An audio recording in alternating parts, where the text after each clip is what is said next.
네, 대강절 첫째 주일 여러분들 주 안에서 만나게 됨을 감사를 드립니다.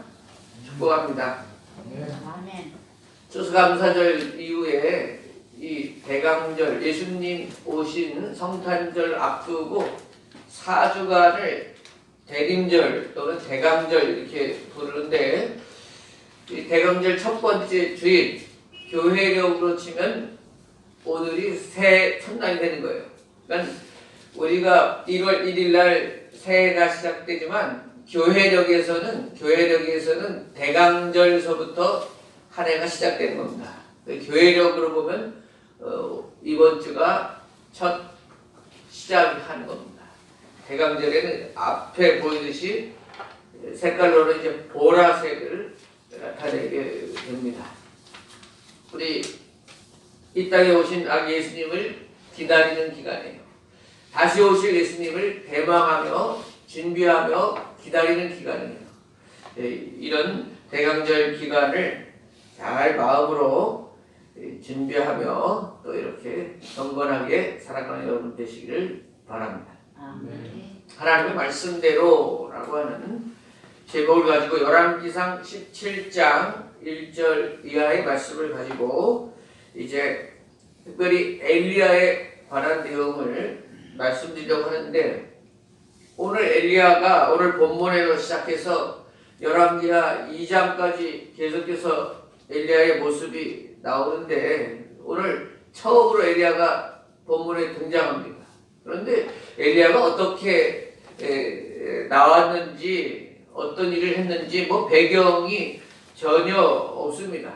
그냥 디셉 사람 엘리야가 아합 왕에게 그 앞에서 단도직입적으로 이렇게 말씀을 선포하면서 엘리야가 출현하게 되는 것입니다. 엘리야는 이렇게 시작도 미스테리고 마침도 끝나는 것도 미스테리예요. 세상 사람들이 다 이 세상에서 떠나는 것은 죽음을 통해서 돌아가게 되는데, 엘리야는 호련히 불병거를 타고 하늘로 올라가면서 죽음을 맛보지 않죠. 성경에는 죽음을 맛보지 않은 사람이 에녹과 엘리야가 있어요. 그럼 엘리야는 왜 모든 사람들이 가는 죽음의 길을 거치지 않고 이렇게 불병거를 타고 하늘로 올라가며 승천하며 마쳤을까? 다른 사람보다 더 신령하고 더 충성해서 그런 건 아닙니다. 엘리야가 다시 세상에 와야 할 사람이기 때문에 불병거를 타고 죽음을 보지 않은 겁니다. 구약 마지막 말라기서를 보면 말라기서 4장 5절에 보라, 여호와의 크고 두려운 날이 이르기 전에 내가 선지자 엘리야를 너에게 보내리니, 마지막 선지자가 이렇게 선포했고 엘리야가 다시 온다는 것이고, 이것은 신약에 와서 세례 요한에 의해서 완성되는 거예요. 그러니까 구약에 다시 오실 엘리야는 바로 신약의 세례 요한이었던 거예요. 세례 요한. 예수님도 이를 인정하고 계세요. 마태복음 11장 14절에 만일 너희가 즐겨 받을진대 오리라 한 엘리야가 곧 이 사람이니라. 예수님이 이렇게 말씀하셨습니다. 엘리야가 곧 이 사람 맞다, 이렇게 말씀하셨어요. 근데 엘리야는 어떤 사람이기에 이렇게 죽음을 맛보지 않고 또 이 세례 요한과 엘리야는 어떤 특징을 가지고 살았던 사람일까? 오늘 14절에 보면 그 특징이 잘 나오는데, 이스라엘 하나님 여호와의 말씀이 엘리야의 가장 특징, 바로 자기의 말이 아니라 하나님의 말씀임을 늘 강조했습니다. 내가 말하는 것은 하나님의 말씀을 그대로 전달하는 것이다. 나는 그저 사자, 메신저밖에 아니다 라고 하는 것. 이것은 세례 요한도 마찬가지입니다. 세례 요한은 마태복음 3장 3절에 광야에서 외치는 자의 소리, 자기는 광야에서 외치는 자의 소리에 불과하다. 예수님이 오시는 길을 예비하는 그 오실 길을 곧게 하는 사명을 가진 자이다. 나의 실체는 중요하지 않다 하는 거예요.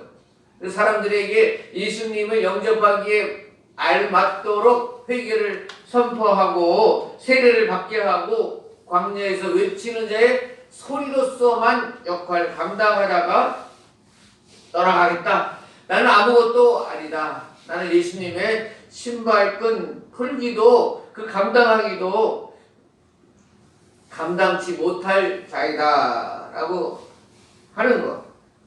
온전히 주님만 높이려고 했던 사람들이 바로 엘리야였고 세례 요한이었다 하는 것입니다. 자기들이 절대로 주인공으로 나타나지 아니려고 하는 것입니다. 오늘 엘리야도 아합과 이세벨의 공격을 감당해야 될 미래, 자기가 살려고 어떤 발버둥 치기보다는 사명을 감당하려고 그저 자기가 말하고 그 말 때문에 당하는, 오늘 본문에 엘리야가 아합 앞에서 이 말씀을 선포하고 곧 아합과 이세벨이 자기를 죽이려고 해서 도망가는 모습이 있거든요. 말씀을 선포했기 때문에 자기를 죽음이 기다리고 고통이 기다리고 고난의 길이 기다렸지만 그 일을 나는 가겠다는 거예요. 내가 말씀을 선포해서 이런 고난을 맞이한다 할지라도 결코 다른 말 하지 않겠다. 뒤로 물러서지 않겠다. 하나님의 말씀만 온전히 전하겠다. 이렇게 나갔던 것이 엘리야하고 세례 요한이에요. 그래서 세례 요한은 목이 잘리는 순교의 길을 가게 되는 것 아니겠습니까?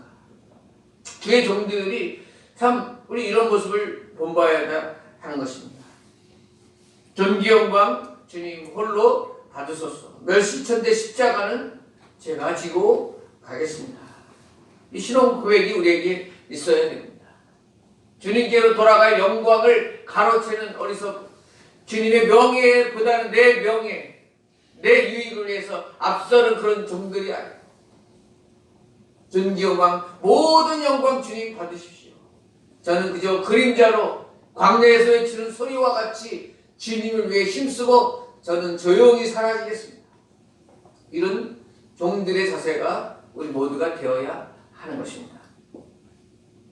자, 엘리야는 아합 앞에서 오늘 1절에 담대하게 뭐라고 말씀을 선포하냐면 1절에 내가 섬기는 이스라엘 하나님 여호와께서 살아계심을 두고 맹세하노니 내 말이 없으면 수년 동안 비도 이슬도 있지 아니하리라 이렇게 말씀하고 있어요.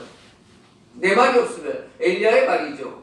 그런데 앞서 제가 뭐라고 말씀드렸습니까? 엘리야는 오직 하나님의 말씀만 받아서 전하는 역할을 했다고 했습니다. 그러므로 지금 선포되는 이 가뭄, 내가 지금 가뭄을 선포하는데 이것은 하나님의 말씀이 없으면 언제까지나 가뭄은 연장될 것이다. 이렇게 아합 앞에 선포하는 거예요. 지금부터 가뭄이 시작되고 이것은 내 말이 없으면 가뭄이 끊어지지 않을 것이다. 그리고 뒤에 보면 3년 반 동안을 가뭄이 있는 것입니다. 자, 이것은 어떤 의미가 있냐면 아합이 믿는 바알 앞에서 하나님의 심판을 전능하심을 선포하고 있는 겁니다. 아합이 믿는 바알이라고 하는 신은 뭐냐면 기후와 날씨를 주관하는 신이다 라고 했습니다. 아합의 아내 이세벨이 데리고 온 아스다롯이라고 하는 여신을 데리고 왔는데 그 아스다롯은 풍요와 다산을 상징한다 그랬습니다. 그래 아합과 이세벨은 자기가 믿는 바알, 자기가 믿는 아스다롯을 통해서 이 땅의 기후와 날씨를 풍요롭게 하고 곡식을 맺게 하고 이것을 믿고 있었다 하는 거예요. 그러나 오늘 하나님께서는 엘리야의 입을 통해서 선포하고 있는 것입니다. 내 말이 있지 아니하면, 하나님의 말씀이 있지 아니하면 언제까지나 이 가뭄은 지속될 것이다. 하나님께서 가뭄을 풀으실 때만 풀어지는 것이다 라고 하는 거예요. 이 말씀은 무엇을 말씀하시냐면 아합, 이세벨 너희들이 믿는 바알, 날씨를 주관한다고, 기후를 관장한다고, 비를 내리게 한다고 어림없는 소리 하지 마. 이세벨 너희가 믿는 아스다롯이 이 땅에 풍요와 많은 소산물을 내게 한다고 어림없는 소리 하지 마. 이 땅의 날씨와 이 땅의 풍족한 농작물과 이 땅의 모든 것을 주관하신 분은 여호와 하나님이시다. 하나님께서 이제 가뭄을 선포하실 것이고 하나님께서 그 가뭄을 풀지 않으면 결코 이 땅에 비가 내리지 아니하실 것이라는 거예요. 기후와 날씨와 풍요와 모든 것을 주관하시는 분은 하나님의 전능하신 손에 달려 있다 하는 것이에요. 그것을 기억해야 한다는 것이죠. 그렇습니다. 날씨와 비를 주관하는 신은 발이 아닙니다. 비를 주관한다는 이름은 가졌으나 그 이름은 헛된 것뿐입니다. 이 세상에 많은 신들이 있다고 하고 종교가 있다지만 이름이 있다고 해서 실체가 있는 것이 아닙니다. 여러분, 이 세상 살아가면 우리가 모든 것이 다 마찬가지입니다. 건강하기를 바라고, 그리고 여러 가지 약도 먹고 운동도 하고 또 돈을 벌려고 가진 방법을 쓰고 애를 쓰지만 이 세상의 모든 것 주관하시는 분 하나님 손에 있음을 꼭 믿으시기를 바랍니다. 하나님 건강 주셔야 건강할 수 있습니다. 하나님께서 풍요롭게 하셔야 우리가 경제적으로도 모든 일이 풀리게 되는 것입니다. 하나님께서 막으신 것을 사람이 풀 수가 없고 하나님께서 풀려고 하신 것을 사람이 막을 수가 없는 것입니다. 오직 하나님의 뜻만이 선다는 것을 꼭 믿으시기를 축복합니다. 아멘. 세상의 모든 만사, 세상에 돌아가는 모든 이치, 코로나, 아니 그 모든 것도 다 하나님의 주관하에 있음을 꼭 믿으시기를 바랍니다. 아멘. 다른 것 의지해서는 안 되고 다른 데서 길을 찾아서는 안 됩니다. 하나님 앞에 악을 해야 되고 하나님을 의지하는, 힘들수록 더욱 하나님을 의지하는 저희들이 되어야 한 것입니다. 자, 엘리야가 이렇게 하나님 말씀대로 가뭄을 선포하고 그 피해를 엘리야도 당합니다. 엘리야가 말씀을 선포했다고 엘리야는 제외되고 면제되는 것이 아니에요. 먼저는 아합과 이세벨이 이 말씀을 선포하니까 죽일 듯 달려드는 거예요. 거기에 대해서 하나님께서는 3절에 이렇게 말씀하세요. 너는 여기서 떠나 동쪽으로 가서 요단 앞 그릿 시냇가에 숨고 하나님이 짠하고 나타나셔갖고 아합과 엘리야를 딱 막아주시고 뭐 꼼짝 못 이렇게 겁주고 이렇게 하시는 게 아니고 가서 숨으라는 거예요. 그릿 시냇가에서 숨으라는 게 하나님의 말씀이에요. 하나님이 능력이 없으셔서가 아니에요. 하나님의 통치 방법이 이래요. 그래, 이제 그릿 시냇가에 엘리야가 숨죠. 하나님의 말씀을 선포한 종이지만 이렇게 고난의 길을 걷게 하시는 하나님, 주의 종들도 결코 쉬운 길로만 인도하시는 분이 아니십니다. 폭풍우가 치면 함께 폭풍우 속에 사투해야 되고 가뭄이 오면 함께 가뭄을 견뎌야 되는, 이거 주의 종들이 가는 길인 것입니다. 그러나 하나님께서는 순종하며 그 길을 걷는 자들에게, 주의 백성들에게 고난의 자리에서도 남들이 경험할 수 없는 하나님의 손길, 하나님의 능력, 위로의 손길 또한 베풀어 주시는 분이심을 믿어야 하는 것입니다. 때로는 어떤 마음의 확신을 주신다거나 믿음을 굳세게 하신다거나 마음의 평강을 주신다거나 능히 걸어갈 수 있는 힘을 주십니다.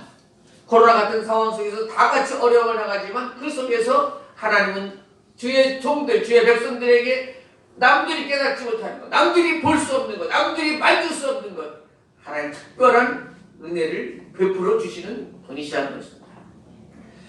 오늘 그릿 시냇가에서 엘리야에게 그와 같은 일이 벌어졌습니다. 6절에 보면 까마귀들이 아침과 저녁에 떡과 고기를 물어다가 주는 그런 기적이 일어나고 있습니다. 보세요. 지금 엘리야가 날마다 까마귀들이 날라다주는 떡과 고기를 먹는다고 한번 생각해 보세요. 뭐 까마귀들이 날라주는 음식이 더 맛있다, 더 맛이 없을 수도 있어요. 그저 예전에 먹던 평범한 떡과 고기일 수도 있어요. 그러나 엘리야가 받는 음식은 어찌 평소에 먹던 떡과 고기와 같을 수 있겠습니까? 까마귀가 물어다주는 떡과 고기를 먹는다면 여러분들이 굶고 있는 가운데 까마귀들이 날아다주는 그 음식을 여러분들이 받게 된다면 어찌 그 맛이 중요하겠습니까?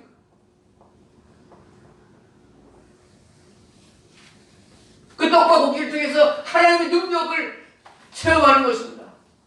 하나님께서 이런 기적적인 역사를 통해서 나를 먹이시는구나, 나를 기억하고 계시는구나, 나의 생사를 돌보시는구나, 그런 고백이 있지 않겠습니까?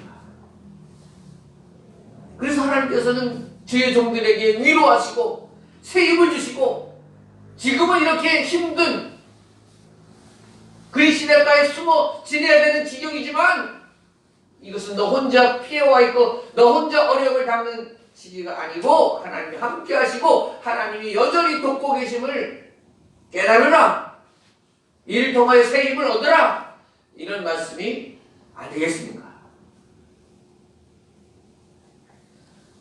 자, 앞서 말씀드렸어요. 우리는 코로나 상황도 그렇고 우리가 모든 사람들이 걷는 것처럼 이렇게 아프기도 하고 재난도 당하고 여러 고충을 당합니다.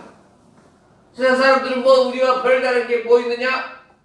그러나 세상 사람들을 깨닫지 못하고 보지 못하고 느끼지 못하고 만지지 못하는 이런 까마귀가 물어다주는 떡과 고기의 역사는 하나님을 전적으로 믿고 따라가는 백성들에게 오늘도 여전히 일어나고 있음을 믿으시기를 바랍니다.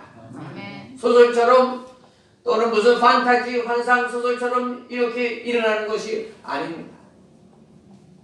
제가 허리케인붐 여사라고 주는 나의 피난처라는 책을 소개해 준 적이 있어요. 2차 세계대전 때 허리케인붐 여사 이 가족은 시계방을 하면서 있었는데 그 유대인들, 네덜란드 화란의 유대인들을 독일 나치가 이렇게 잡아서 죽이고 하는 것을, 끌고 가는 것을 기독교 가정으로서 일은 아니다 싶어가지고 그들을 보호하고 구출하고 이런 일을 하다가 온 가족이 다 수용소에 갇혀서 이제 아버지도 죽어가고 언니도 죽어가고 하는 일이 있게 되죠.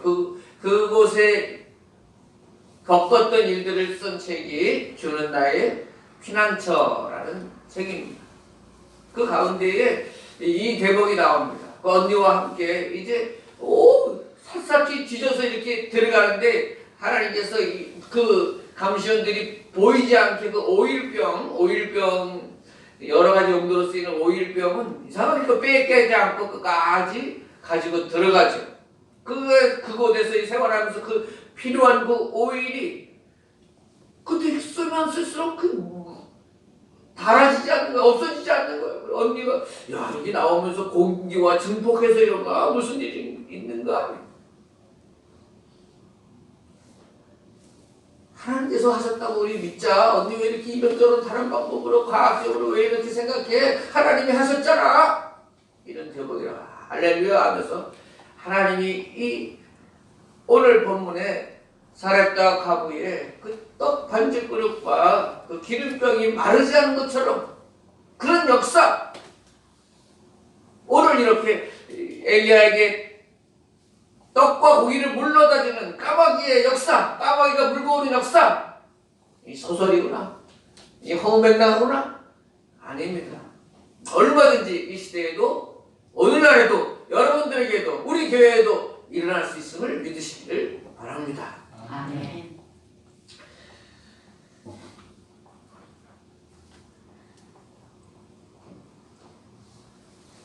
자, 이제 그리시네가에서 떡과 고기를 먹던 엘리야가 십수는 까마귀가 떡과 고기만 갖다 줬지 물이 또 말라버렸어요. 그리시네가에 물이 말라버리니까 물을 먹을 수 없게 되니까 이제 더 이상 그곳에 또 있지 못하게 되는 거예요.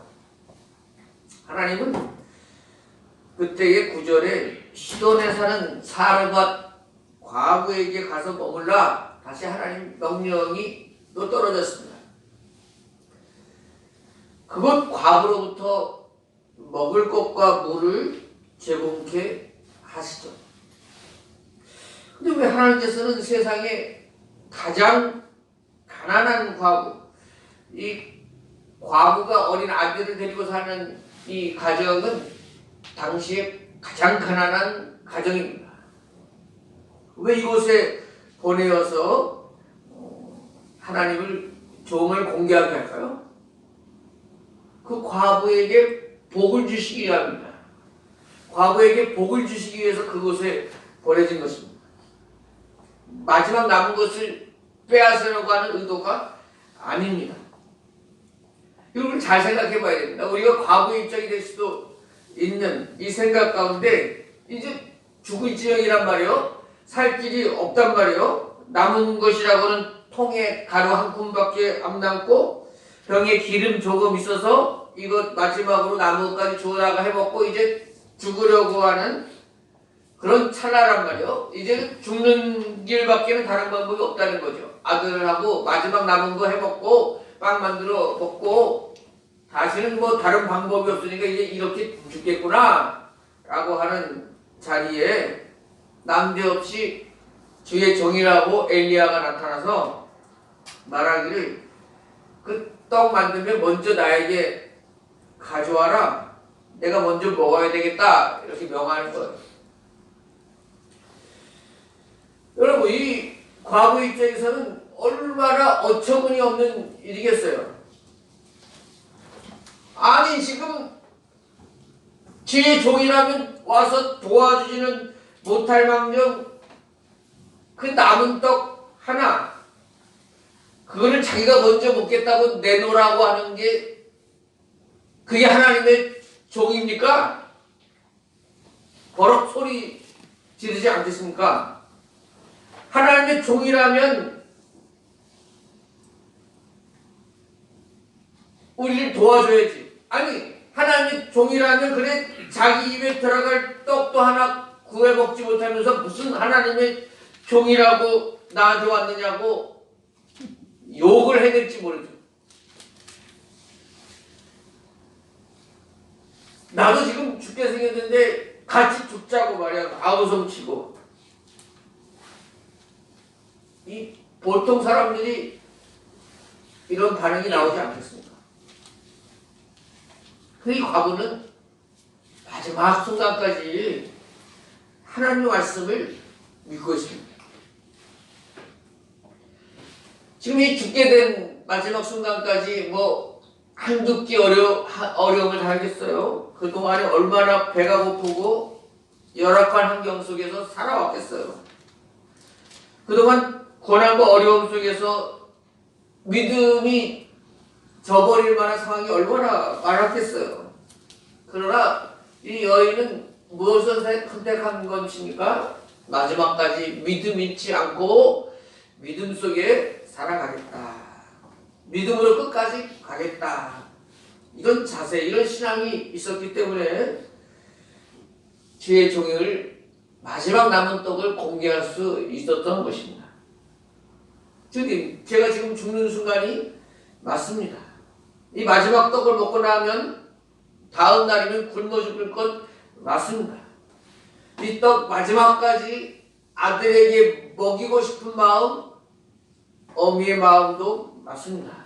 그러나 죽는 순간까지 이 믿음 저버리지 않게 하소서. 끝까지 하나님의 말씀에 순종하다가 죽겠습니다. 그리고 그 떡을 만들어서 엘리야에게 바치는 것입니다. 위대한 믿음이 아니겠습니까? 하나님께서 그 가난한 과부의 떡 하나를 빼앗으려고 하는 것이 결코 목적이 아닙니다.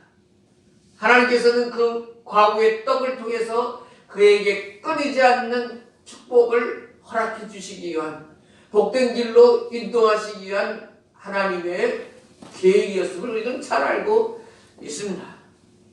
그 드려진 마지막 한 조각의 떡을 통해서 엘리야도 계속해서 먹을 수 있는 것이고, 그 가정에 떡반죽, 그 가루와 기름이 재앙이 끝나는 날까지 계속해서 끓이지 않고 넘쳐나게 되는 것입니다.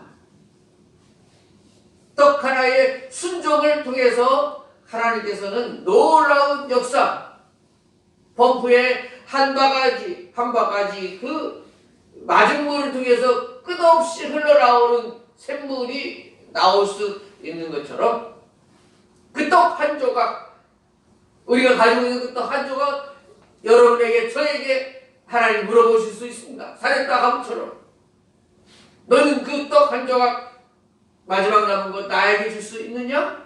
나를 위해서 줄 수 있느냐? 물으실 때가 있는 것입니다. 그때 우리는 얼마나 소중한 것인지 모릅니다.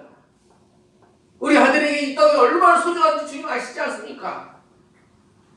이렇게 고백할 수도 있지만 오늘 사렙다 가부처럼 순종하겠습니다. 끝까지 믿음으로 살다 믿음으로 죽겠습니다. 어린아이가 예수님께 드렸던 오병이어의 아주 작은 식사 가지고 5,000명이 먹고 남은 것과 같이, 12광지가 남은 것과 같이, 이 작은 것 주님 손 안에 들여서 주님이 그렇게 쓰임 받는다면 그 길을 걷겠습니다. 우리는 그런 순종, 그런 믿음이 저와 여러분에게 있기를 바랍니다. 15절 16절 그가 가서 엘리야의 말대로 하였더니 그와 엘리야와 그의 식구가 여러 날 먹었으나 여호와께서 엘리야를 통하여 하신 말씀같이 일통의 가루가 떨어지지 아니하고 병의 기름이 없어지지 아니하리라. 아멘. 하나님 말씀대로 그대로 이루어지고 있습니다. 지금 과부와 아들은 이 세상 살아가는 우리들 대변하고 있고, 가장 열악한 사람을 대변하고 있습니다. 이 열악한 사람들, 힘없는 사람들이 살아갈 수 있는 방법이 무엇이라고 오늘 말씀하십니까? 하나님께서 순종하며 살아가는 법, 그것이 세상을 이기는 법이고 하나님의 능력을 체험하는 길임을 오늘 보여주고 계신 것입니다. 물론 쉽지는 않지만 오늘도 이 여인처럼 우리는 순종하는 그런 삶을 살아야 할 줄로 믿습니다. 하나님께 우리 교회가 비록 적지만 우리 이런 말을 하면은, 우리 지난번에도 이렇게 각 연도마다 이렇게 선교를 위해서 이렇게 하고 있다 그러면은 말을 듣는 여러 이 목사님들 들으면 놀라면서, 야, 교회가 작지만 정말 생명력이 있다, 해야 할 일은 다 하고 있군요, 이런 칭찬을 드릴 수가 있는 것입니다. 오늘도 우리 교회를 통해서 작지만 하나님께 온전히 드려지는 떡 한 조각, 이를 통하여 하나님께서는 놀라운 일들을 행하실 것이고, 여러분의 개인 모습을 통해서도 생명의 역사가 끊이지 않고 일어날 줄로 믿는 것입니다. 말씀을 마치면서 오늘 우리 생사 화복, 비를 내리시지 않는 분, 날씨를 주관하시는 분은 바알과 아스타롯이 아니고 바로 하나님이심을 보여주고 계십니다. 이 세상에 신이나 이름하는 종교들이 많지만 유명무실한 존재이고 능력을, 이 세상을 주관하시는 분은 우리 하나님이십니다. 또한 사르밧 가부의 순종을 본받기를 원합니다.